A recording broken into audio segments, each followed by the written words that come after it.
오늘은 로마서 강의 64번째 시간으로 로마서 9장 19절부터 23절의 말씀을 그 영광의 풍성함을 알게 하시는 하나님, 이런 제목으로 증거하겠습니다. 로마서 9장은 하나님의 주권에 대한 인간의 육신적인 반발과 그 반론에 대한, 그 사도의 반론에 대한 내용을 참 잘 담아내고 있습니다. 이와 같은 말씀을 접할 때 우리는 하나님의 절대 주권을 신뢰하고 있는 자들이기 때문에, 또한 우리가 성도로 불리우는 자들이기 때문에 이러한 불신을 우리와 마치 무관한 것처럼 여기는 그러한 경향이 있곤 하는데, 실상 우리의 삶은 이와 무관하지가 않습니다. 로마서 9장을 보게 되면 참 대단한 반론들, 하나님을 인정하지 않고 하나님의 주권을 신뢰하지 않는 반론들이 우리와는 다르게 여겨지는데, 나는 절대 이 일에 속하지 않은 사람이라고 여겨지는데 실상 그렇지 않다는 겁니다. 물론 우리가 임의의 은혜를 받았음이 분명합니다. 우리는 이미 그리스도와 연합되었고, 우리는 이미 의롭다 칭함받게 되었고, 우리는 이미 그분의 자녀되어서 하나님께로부터 흘러나오는 유익들을 다 누리고 있습니다. 그리고 우리는 이미 거룩한 자들입니다. 그러나 문제는 무엇입니까? 여기서 말한 거룩은 완전한 의미에서의 거룩이 아니라 우리가 날마다 그리스도를 닮아가고 점진적으로 성화된다는 점에 있어서 우리가 거룩하다는 거예요. 우리는 아직 완성된 거룩을 만들어내지 못했습니다. 우리는 분명 거룩해요. 이미 거룩하나 아직 완성된 거룩에 임하지 않았기 때문에 우리의 삶에 문제가 생깁니다. 우리는 여전히 죄로 말미암아서 부패하고 오염된 본성의 소유자들이고, 하나님께서는 그러한 우리를 이 땅에서의 시간 가운데 그리스도와의 연합으로 말미암아서 그분의 죽으심에도 능히 연합해서 능히 우리 또한 죄에 대하여 죽게 하시고, 또한 그리스도의 다시 사심에도 연합하여서 이 땅에서의 시간 가운데 우리로 하여금 능히 의에 대하여서도 살게 하시는 그 과정으로 우리를 인도하셨습니다. 이게 우리를 그리스도께로 인도하신 구원이에요. 이것이 구원론적인 관점에 있어서 성도에게 허락된 큰 기쁨과 은혜임은 분명하나, 실제적으로 우리가 처한 어려움은 무엇입니까? 사도마저도 그걸 고백하지 않을 수 없었던 것처럼 우리가 능히 죄에 대해서 죽고 능히 의에 대해서 사는 이 과정은 우리 인간의 측면에 있어서는 큰 은혜임이 분명할지라도 곤고하고 괴롭고 어렵고 낙심이 가득하다는 겁니다. 참 어렵고 힘들다는 사실입니다. 우리가 성도로 부름받았다 할지라도 우리의 삶에는 아픈 시간들이 찾아오고, 피하고 싶은 일들이 찾아오고, 예상치 못한 일들이 찾아옵니다. 사회적으로는 반성경적인 법안들이 교회를 억압해 올 수도 있고, 큰 테러가 발생할 수도 있고, 여러 자연재해들이 발생할 수 있습니다. 누군가는 복음을 전하다가 순교하는 일을 마주하기도 할 겁니다. 또한 우리의 가정에서는 자녀의 문제로 인한 어려움이 찾아올 수도 있습니다. 누군가는 오랜 시간 동안 소망을 품고 자녀를 출산했는데 그 자녀의 건강이 온전치 못한 이와 같은 아픔을 겪을 수 있습니다. 또한 누군가는 태에서 자녀를 잃어버리는 슬픔을 경험하게 될 수도 있습니다. 또한 누군가는 예기치 못한 가족의 죽음을 맞이해야 하는 그 순간 또한 우리가 살아가는 이 세상에는 존재합니다. 그러한 성도들의 인생이 존재합니다. 우리는 모두 하나님의 보존하시는 은혜 없이는 단 한순간도 살아 숨쉴 수 없는 한낱 피조물에 불과하기 때문입니다. 이러한 인생을 살아가는 우리에게 하나님의 주권에 대한 문제가 어떻게 우리와 무관하다고 말할 수 있겠습니까? 실제적으로 여러분이 곤고한 삶에 맞닥뜨리게 되었을 때, 그때 여러분은 하나님의 절대 주권에 대한 온전한 신앙 고백을 하고 계십니까? 지금 당장 우리의 입술은 그렇다고 말할지 모르나, 이 일이 우리의 인생 가운데 찾아올 때, 나한테 그 곤고한 상황이 찾아오고 피하고 싶은 상황이 찾아올 때, 예기치 못한 그 인생의 순간들이 찾아올 때, 우리는 분명 이전의 시간에는 하나님이 나의 길을 인도하시고 나를 단련시키시고 정금과 같이 만드실 것입니다. 나는 두려울 것이 하나도 없습니다. 하나님은 절대 주권자이십니다 라고 고백할지라도, 실제로 우리의 삶에 이와 같은 일이 다가올 때 그 상황 가운데 우리의 신앙이 흔들리지 않고, 하나님은 그렇게 하실 수 있는 분이십니다 라고 고백하는 일은 결코 쉽지가 않다는 거예요. 그때 우리는 하나님의 절대 주권에 대한 신앙이 흔들림을 경험하게 될 겁니다. 아니, 하나님은 나한테 왜 이러십니까? 나는 왜 고통 가운데 처해 있습니까? 왜 그리스도에 대한 믿음을 나는 고백하고 있는데, 나는 하나님 앞에 죄를 지은 적이 없는데, 나는 참 지금 신앙으로 열심히 살아가고자 우리의 가정이 확실히 붙들리고 있는데 왜 우리에게 이런 시련을 주십니까? 하나님 선하신 분이 맞습니까? 라는 그러한 반론이 우리한테도 찾아올 수 있다는 거예요. 그러므로 우리는 하나님에 대한 지식을 더 명확하게 합니다. 우리가 알고 있는 하나님이 성령에 계시된 하나님이신지 아니면 내가 꿈꾸고 내가 상상한 하나님인지에 대해서 우리는 철저하게 점검해야 될 필요가 있습니다. 로마서 9장을 통해서 보게 되는 것처럼 죄인된 인간은 절대 주권 가운데 자신의 기쁘신 뜻을 행하시는 하나님이 신실하지 않으신 것 아니냐는 반론을 로마서 9장 6절과 같이 일삼습니다. 또한 그러한 하나님께서는 불의하시지 않으시냐는 반론을 로마서 9장 14절과 같이 일삼습니다. 그리고 오늘의 본문에서 마주하는 것처럼 그러한 하나님께서는 너무나 가혹하시고 잔인하신 것 아니냐는 반론을 우리 인간이 일삼아요. 이 모든 일은 하나님의 절대 주권에 대한 왜곡입니다. 그러나 성경적으로도 그런 것처럼 경험적으로 여러분 돌아보십시오. 과연 여러분이 하나님의 절대 주권에 대한 신앙에 있어서 견고하지 못할 때 여러분이 믿는 하나님이 자신의 절대 주권을 능히 이루시는 하나님이 아니라 부드럽게 우리를 어루만져주기만 하시고 자비를 베풀기만 하는 하나님이실 때, 우리가 어느 정도 우리의 행실을 다해 공로 있는 행위를 할 때 그 공로에 따라 자비를 베푸시는 하나님이실 때, 자신의 뜻에 따라 모든 일을 이루시는 게 아니라 우리의 행위를 따라 무언가의 일을 이루시는 하나님이실 때, 그때 우리는 진정 평안할 수 있을까요? 그때 우리는 진정 위로는 누릴 수 있고 확신을 누릴 수 있고 희락을 누릴 수 있겠습니까? 우리가 늘 꿈꾸는 것처럼 하나님이 우리를 어루만져 주시는 하나님, 자기 뜻을 온전히 이루시는 하나님이 아니라 나의 행위로 말미암아 자기 뜻을 이루시는 하나님이라면 과연 우리 중 그 누가 구원에 있어서, 아니 우리의 인생에 있어서 화평을 누릴 수 있겠습니까? 그럴 수가 없다는 거예요. 오히려 우리가 믿는 하나님께서 자신의 기쁘신 뜻대로 행하시는 절대 주권자이실 때, 역설적으로 그때 우리는 안전을 누릴 수 있고 확신을 누릴 수 있고 위로를 누릴 수 있고 희락을 누릴 수 있게 됩니다. 그때 우리가 발견하게 되는 것은 무엇이냐면 하나님께서 우리의 행위와 의지를 뛰어넘어서 더 큰 선을 이루신다는 사실입니다. 내 행위가 들어가지 않는다는 것, 내 의지가 개입되지 않는다는 것이 얼마나 큰 은혜인지를 하나님의 절대 주권에 대한 명확한 신앙을 가지게 될 때, 그때야 비로소 우리가 품게 되는 겁니다. 욥이 감사할 수 있었던 이유가 무엇입니까? 요셉이 감사할 수 있었던 그 이유는 무엇입니까? 사도 바울이 죽기까지 주님을 따를 수 있었던 이유는 무엇입니까? 그들이 믿는 하나님이 다 어루만져 주기만 하시는 그런 하나님이었기 때문이 아니에요. 그들이 믿는 하나님이 이들의 행위로 말미암아 이를 이루시는 하나님이었기 때문이 아닙니다. 그렇다면 이들은 분명 넘어지고 무너졌을 겁니다. 그러나 욥이 그러했고 요셉이 그러했고 바울이 그러할 수 있었던 이유는 이들이 믿는 하나님께서 절대 주권자이셨기 때문입니다. 마찬가지로 우리 또한 그렇습니다. 하나님께서 절대 주권자이심을 믿게 될 때 우리는 이 땅에서 누릴 수 있는 최상의 기쁨을 누리고 최고의 사명을 감당할 수 있게 되는 겁니다. 바로 그런 점에서 우리가 믿는 하나님은 오늘 제대로 점검해야 됩니다. 내가 원하는 하나님이 아니라 성경이 말하는 절대 주권자이신 하나님이셔야만 하는 겁니다. 오늘의 본문 19절 보겠습니다. 본문 19절 한 목소리로 읽겠습니다. 혹 내가 내게 말하기를 그러면 하나님이 어찌하여 아멘. 본문에 앞선 18절에는 하나님께서 하고자 하시는 자를 긍휼히 여기시고 하고자 하시는 자를 완악하게 하심을 서술했습니다.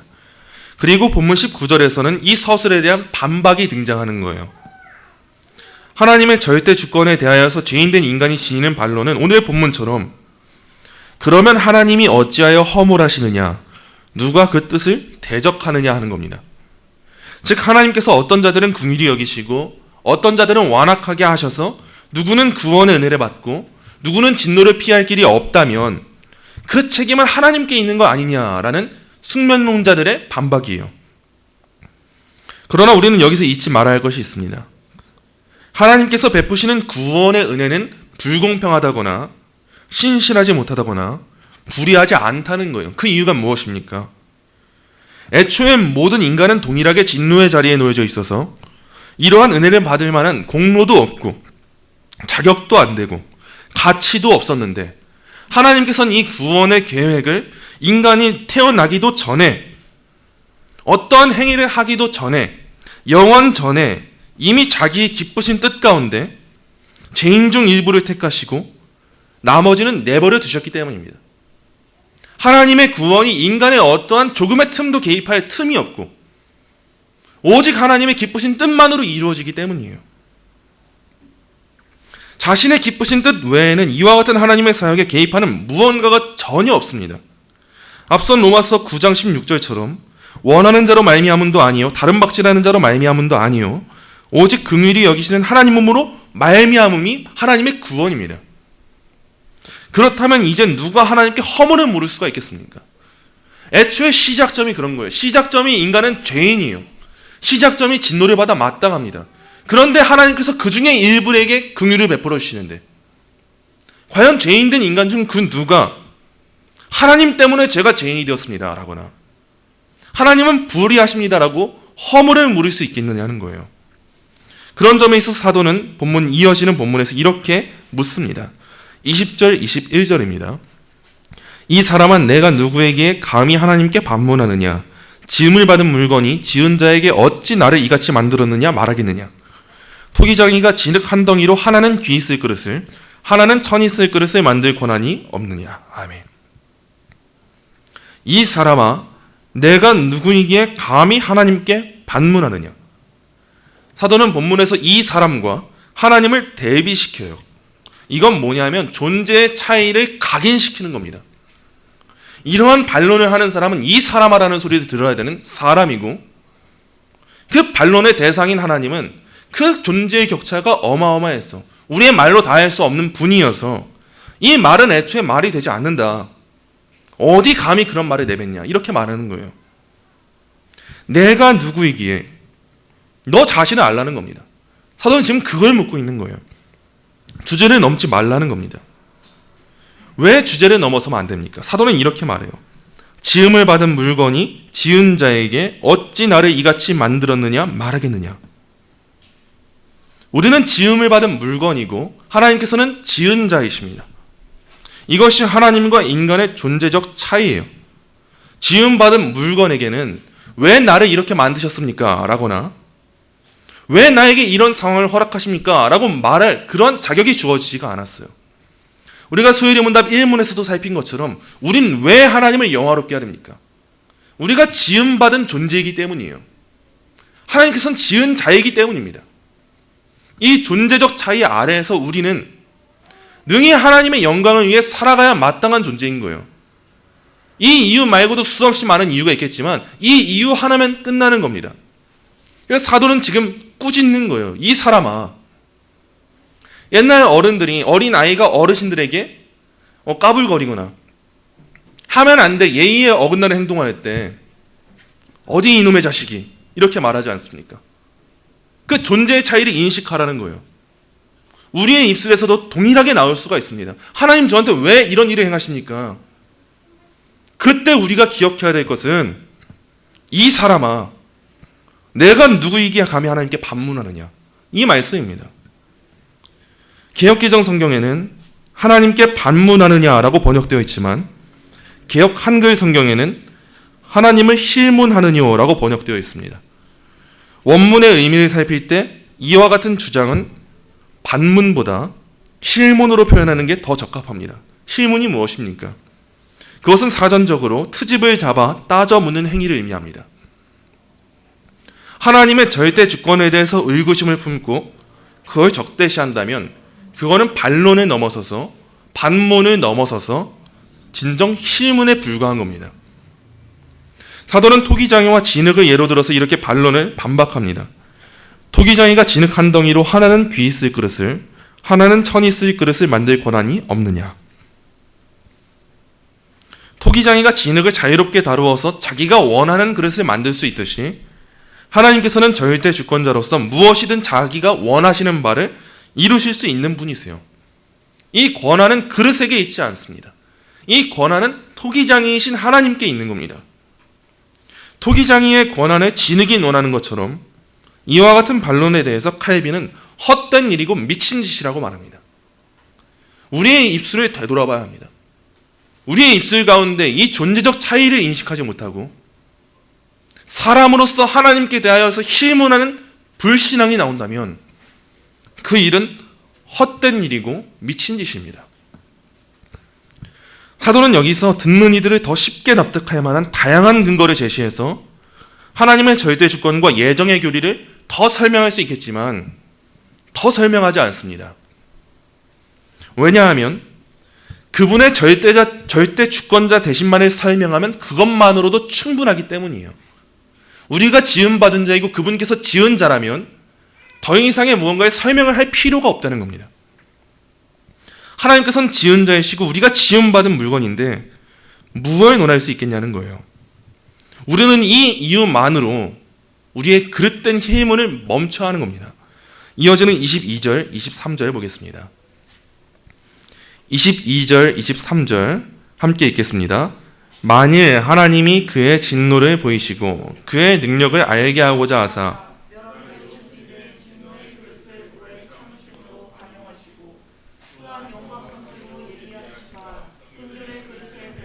그 영광의 풍성함을 알게 하고자 하셨을지라도 무슨 말을 하리요. 아멘. 하나님께서는 타락한 인간이라는 하나의 큰 진흙 덩어리로부터 두 그릇을 만드십니다. 한 그릇은 진노의 그릇이고 다른 한 그릇은 긍휼의 그릇입니다. 하나님께서 야곱은 사랑하고 에서는 미워하신 것 같이 어떤 그릇은 진노의 그릇으로 그리고 어떤 그릇은 긍휼의 그릇으로 삼으심도 진정 무조건적인 선택에 근거합니다. 인간 편에서의 어떠한 공로도 찾아볼 수 없어요. 그러나 중요한 건 무엇입니까? 토기장이가 그릇을 만들 때에는 천이 쓰든 귀히 쓰든 목적이 있다는 거예요. 그리고 토기장이가 그 목적을 위하여서 그릇을 만든다면 그릇은 토기장이에게 그 토기장이의 권한을 실문할 수 없다는 겁니다. 우리의 토기장이이신 창조주 하나님께서는 당장이라도 멸함받아 마땅한 멸하기로 준비된 진노의 그릇, 즉 유기자들을 오래 참으시고 관용하심으로 그의 진노를 보이시는 분이십니다. 이때 하나님의 목적이 무엇입니까? 하나님께서는 이를 통해서 자신이 죄를 미워하심을 밝히 보이세요. 하나님께서 자신의 목적을 이루기 위해서 그렇게 사용하신다면 그렇게 일하시는 하나님께서는 의로우신 겁니다. 하나님께서는 이 일을 오늘의 본문이 기록하는 것처럼 하고자 하십니다. 에서가 그랬고 바로가 그랬고 유다가 그랬던 것처럼 하나님께서는 오래 참으시고 관용하시는 방식으로 그의 진노를 보이시고 그의 능력을 알게 하고자 하십니다. 공의로우신 하나님께서는 죄를 즉각적으로 처벌하사 모든 죄의 싹을 자르실 수 있는 분임에도 불구하고 바로에 대한 심판을 연기하셔서 하나님의 이름이 전파되게 하셨습니다. 그리고 이처럼 자신의 능력을 하나님께서는 보이시는 거예요. 하나님께서는 인간 스스로 죄의 잔이 차게 하시는 그 일을 허용하시는 겁니다. 그리고 그 일을 통해서 최후의 심판의 때에 자기의 그 크신 능력을 능히 보여주시는 거예요. 그분께서 목적하신 바가 성취되게 하시는 거예요. 절대 주권자이신 하나님께서 죄인들을 그대로 내버려 두사 그들의 죄를 허용하사 그들 스스로 죄의 잔을 차고 넘치게 하는 그 일을 기다리시고 최후의 그 일 가운데 그들을 심판하신다면 과연 누가 하나님께 대하여서 어찌 한낱 피조물인 인간이 하나님 어떻게 그렇게 하십니까? 하나님 불의하십니다 라고 말할 수가 있겠습니까? 그럴 수가 없습니다. 그리고 사도가 이어서 서술하는 것처럼 또한 영광받기로 예비하신 바 긍휼의 그릇도 존재합니다. 토기장이신 하나님께서는 진노의 그릇만이 아니라 긍휼의 그릇도 예비하셨습니다. 우리는 진정 진노의 그릇이 되어 마땅한데 하나님께서는 긍휼로서 긍휼을 통해 긍휼을 위해 죄인 중 일부를 택하사 긍휼의 그릇으로 지으셨어요. 전적인 긍휼입니다. 인간의 공로가 아주 조금도 개입되지 아니하고 그저 토기장이신 하나님의 하고자 하심을 따라서 이 일이 예비되고 그 예비됨이 성취되는 거예요. 그것이 하나님의 구원입니다. 우리가 분명 믿음으로 말미암아 구원을 얻는 것이 분명합니다. 우리가 분명 믿음으로 말미암아 의롭다 칭함받는 것이 분명합니다. 그러나 그 믿음은 우리 스스로 가질 만한 능력이 없어요. 죄인된 인간은 모두 타락했고 스스로 하나님의 구원에 이를 만한 어떠한 자질도 존재하지 않기 때문에 우리의 능력으로 하나님의 선에 이룰 수 있는 일은 결코 존재하지 않습니다. 그러나 이러한 성경적인 가치관과 성경적인 진리를 왜곡하는 이들은 인간이 전적으로 부패하지 않았다고 주장합니다. 로마 카톨릭도 그랬고 알미니안들도 그랬고 여러 그릇된 인간관을 가진 그러한 진리관을 가진 자들은 그렇게 반박하지만 성경이 말하는 바 모든 인간은 아담의 타락 아래에서 전적으로 타락했고 전적으로 부패했습니다. 그러나 하나님께서는 그러한 인간에게 믿음으로 말미암는 의를 허락하시는데 인간이 분명 믿음을 가지는 것이 분명합니다. 그러나 그 믿음은 인간 스스로 가질 수 있는 능력이 없고 오직 전적으로 하나님의 작정하심에 따라 하나님의 때에 우리에게 주시는 하나님의 선물입니다. 그 선물로서의 믿음을 우리가 가지게 되고 하나님께서는 그 믿음으로 말미암아 우리를 의롭다 칭하십니다. 구원의 길로 인도하십니다. 이 가운데 우리의 공로가 개입되는 일은 단 한순간도 없습니다. 우리가 갖게 되는 이 믿음은 공로적인 원인이 아닙니다. 그저 하나님께서 사용하시는 수단이에요. 그 수단으로서의 믿음 또한 하나님께서 주시는 것인데 어떻게 우리가 우리의 공로를 하나님 앞에 주장할 수 있겠습니까? 바로 이것이 하나님의 절대 주권으로 성취되는 하나님의 작정입니다. 우리가 긍휼의 그릇이 되는 것이 바로 이겁니다. 이와 같은 작정에 있어서도 인간은 그 어떤 반론도 제시할 수 없는 위치에 놓여 있습니다. 왜요? 이 모든 일은 하나님의 긍휼로서 이루어지는 일이기 때문입니다. 하나님께서는 어떤 이들을 진노의 그릇으로 또 어떤 이들은 긍휼의 그릇으로 예비하사 무엇을 이루십니까? 오늘의 본문에 이렇게 나와 있습니다. 그 영광의 풍성함을 알게 하고자 하시는 거예요. 진노의 그릇을 대하시는 하나님의 진노, 그 진노의 그릇을 대하시는 하나님의 진노와 권능을 깨닫게 된 긍휼의 그릇들은 하나님의 영광의 풍성함을 더 깊이 마주하게 될 겁니다. 나 또한 저 자리에 놓여져 있어서 하나님의 진노와 능력을 마주해야 했는데, 영원한 형벌을 마주해야 했는데 아무런 가치 없는 나에게 오직 긍휼로서 베풀어 주신 그 은혜를 고백하게 된 긍휼의 그릇은 하나님의 영광의 풍성함을 알게 되는 거예요. 긍휼의 그릇은 하나님의 공의와 더불어서 하나님의 자비하심까지도 바라보기 때문에 더 깊이 하나님의 영광을 찬송하게 될 겁니다. 하나님께서 이와 같은 목적으로 자신의 하고자 하심을 이루시는 분이시라면, 그 일을 능히 감당하기에 마땅하신 분이시라면 우리는 이제 고백해야 되는 거예요. 사도가 마지막으로 말하는 것처럼 무슨 말을 하리요? 우리의 본성에 있어서 하나님의 절대 주권에 대한 그 신앙이 왜곡될 때 우린 이 사람아 라고 꾸짖고 무슨 말을 하리요? 라고 답을 맺어야 되는 겁니다. 우리는 하나님의 절대 주권에 대한 그 어느 것에 대해서도 할 말이 없는 겁니다. 진정 우리가 그 긍휼의 은혜를 입었다면 더더욱 할 말이 없고 그 신앙을 왜곡시키는 것이 아니라 그 영광의 풍성함으로 말미암은 신앙을 살아가야 되는 거예요.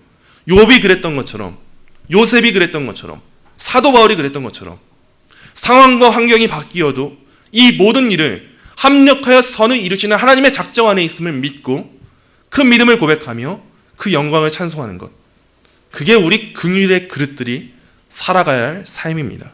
말씀을 맺습니다. 사랑하는 성도 여러분, 하나님의 절대 주권으로 말미암는 하나님의 선택과 유기는 분명 믿는 자들로 하여금 겸손하게 하시고 믿지 않는 자들에 대하여는 소망을 품을 수 있는 근거가 되게 하십니다.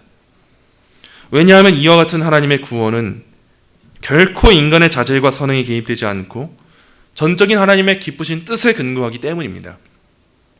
그러므로 우리가 하나님의 긍휼로 인해서 긍휼의 그릇으로 예비되었음을 믿음으로 고백한다면 우리는 진노를 보이시고 권능을 알게 하신 하나님께서 우리를 진노의 그릇으로 삼지 않으시고 긍휼의 그릇으로 예비하셨다는 이 사실에 감사해야 합니다.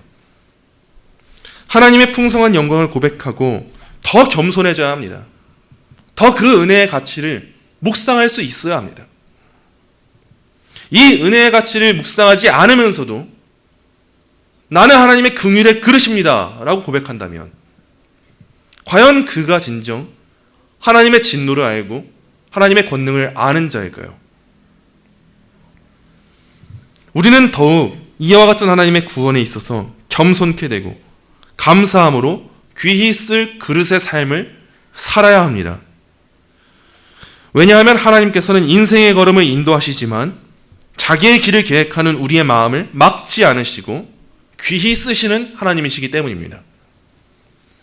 또한 이와 같은 하나님의 절대 주권은 아직 믿지 않는 자들이 소망을 가질 근거가 됩니다. 구원이 진정 하나님의 긍휼로 말미암는 것이라면 구원의 근거가 인간에게 놓여지지 않았다는 것을 의미하기 때문에 진노를 받아 마땅한 인간에게도 소망이 주어지는 법이에요. 그래서 우리가 이 예정의 교리를 제대로 알게 되면 전도할 수 있게 됩니다. 이 예정의 교리를 명확하게 알게 되면 함부로 사람을 판단하지 않고 너는 불신자야, 유기자야 라고 판단할 수 없게 됩니다. 오히려 이 예정의 교리는 성도들로 하여금 전도할 이유가 되게 하시고 오히려 불신자들에 대하여서 소망을 품을 수 있게 하는 근거가 되는 법입니다. 사람으로서는 그렇게 할 수 없지만 하나님으로서는 다 하실 수 있기 때문입니다. 하나님께서 하고자 하시는 바를 긍휼히 여기시고 하고자 하시는 자를 완악하게 하시는 것은 결코 하나님의 잔인하심과 난폭하심을 의미하지 않습니다. 토기장이신 하나님께서는 스스로 죄자를 채우는 진노의 그릇을 통해서도 자신의 영광이 선포되게 하시고 그 가운데 예비하신 긍휼의 그릇을 통해서도 자신의 영광의 풍성함을 선포되게 하십니다. 그러므로 하나님의 절대 주권을 우리의 판단으로 제한하지 마십시오. 우리가 우리 스스로 하나님의 절대 주권을 판단하고 제한하려 할 때 그때 우리는 참된 소망을 잃게 될 것입니다. 지금 당장은 그렇게 하나님께 힘을 것이 나의 마음에 안식을 주고 평안해 주는 것처럼 여겨질지라도 우리의 마음은 공허하고 궁핍해질 것입니다. 성경적인 하나님의 절대 주권을 올바로 믿으시기 원합니다. 성경적인 하나님의 절대 주권을 우리가 올바로 믿게 될 때 그때 풍성한 은혜가 있고 그때 겸손이 가능해지고 그때 우리가 소망을 품을 수 있게 될 것입니다. 우리 하나님께서는 절대 주권자이심을 굳게 믿고 신뢰하며 하나님께 감히 사람으로서 힘을 일삼지 않고 무슨 말을 하리요라고 우리의 본성을 억누르며 참된 위로와 풍성한 은혜와 풍성한 영광의 가치를 누리는 저와 여러분이 되시기를 간절히 소망합니다.